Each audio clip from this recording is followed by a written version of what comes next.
Hey guys, what's up? It's Jimmy, and today we're taking a look at Super Princess Peach. And I thought it would be really funny if I wore a Peach dress and a Peach wig for this video, but they were expensive, so clearly I did not go through with that idea.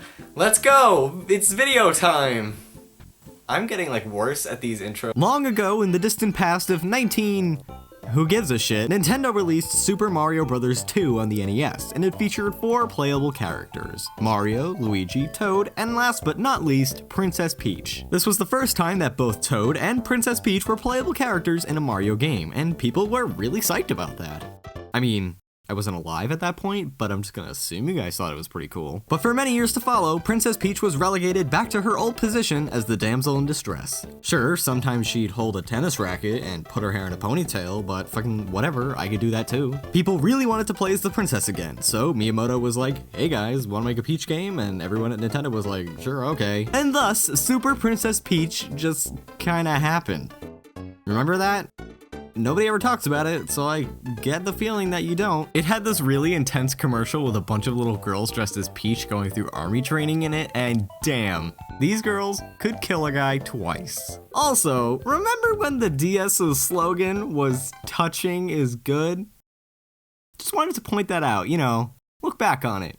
Have a retrospective look at the fact that that happened. Far away from the Mushroom Kingdom exists a land called Vibe Island, and it's said to hold a special power. Just wait, it gets better. Bowser built a summer home there, and when he heard of a device called the Vibe Scepter, his mind turned to Mario. See, I told you. After acquiring the scepter, Bowser sent a Goomba to Peach's castle to wave it around and just kinda hope something happens, and then a bunch of Bowser's troops stormed it and captured Mario, Luigi, and Toad. Back at Bowser's castle though, the Goomba that was holding the scepter waves it in the air and causes everyone in the room to freak out and feel a ton of emotions at once. Peach then returns home from her conveniently timed walk to find her entire castle to be in chaos as well. They find a note from Bowser saying that he kidnapped Mario, which was very kind of him to leave for us, and Peach runs off to go save him. Toadsworth then runs after her and gives her a magic umbrella named Perry to protect herself with on her journey. He likes to fight bad guys and is also adorable. The game itself is a rather simple platformer. You could jump on enemies to stun them and use your umbrella to attack, whatever, that's all well and good. The real interesting part though involves Peach herself and her emotions. That's right, Peach can burst into a variety of over-the-top emotions at any given moment. She can cry gallons of water from her eyes,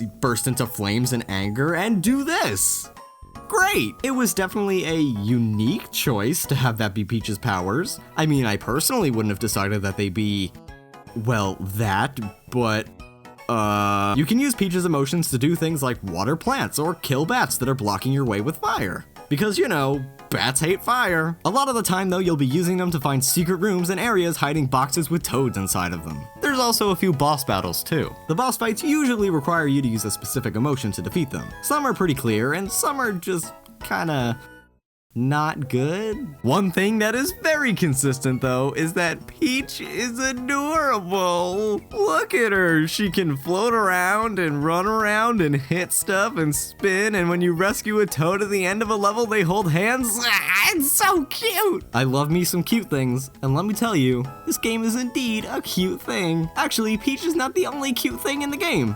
Everything is cute. The Goombas that are hysterically crying, the Koopas that are just happy to be alive, and the Boo that just kinda dies. Every time you beat a boss, the game cuts to a scene of Peach and Perry camping out for the night to rest up. Each time it happens, Perry has a dream about his grandpa. It turns out that Perry was once a human said to have magical powers, but some strangers cursed him and turned him into an umbrella. It's an oddly specific curse to put on someone. They could have just killed him, but whatever. Perry was then purchased from a merchant by Toadsworth, and shortly after that, he begins his journey with Peach. Towards the end of the game, he triumphantly decides to tag along with the princess in hopes of lifting his curse and reuniting with his grandpa after they beat up the bad guys. Peach, however, does not seem to give a single fuck about anything Perry says. At long last, I made it to the final level. It was a surprisingly difficult journey, and the entire time I questioned why the game was throwing so many coins at me when I had already purchased all of the umbrella upgrades I could buy. I went to check the Toad shop one last time and realized that there's more than one page of items. Apparently, you could buy things with your coins to extend your life meter and your mood meter. And I didn't know this until the very end of the game. So I guess I'm a badass because I managed to play through nearly the entire game on an accidental hard mode. The final battle with Bowser is pretty intense. There's 3 stages to the fight. One against his minions, another against Bowser at normal size, and another against him as a giant. But alas, he was no match for Peach, and we were able to save Mario. The group then leaves Bowser's castle and heads home. But one question still remains unanswered. What happened to the Vibe Scepter? Well, don't worry, because the game tells you right here. Somewhere, someone might possibly be using it right now. What?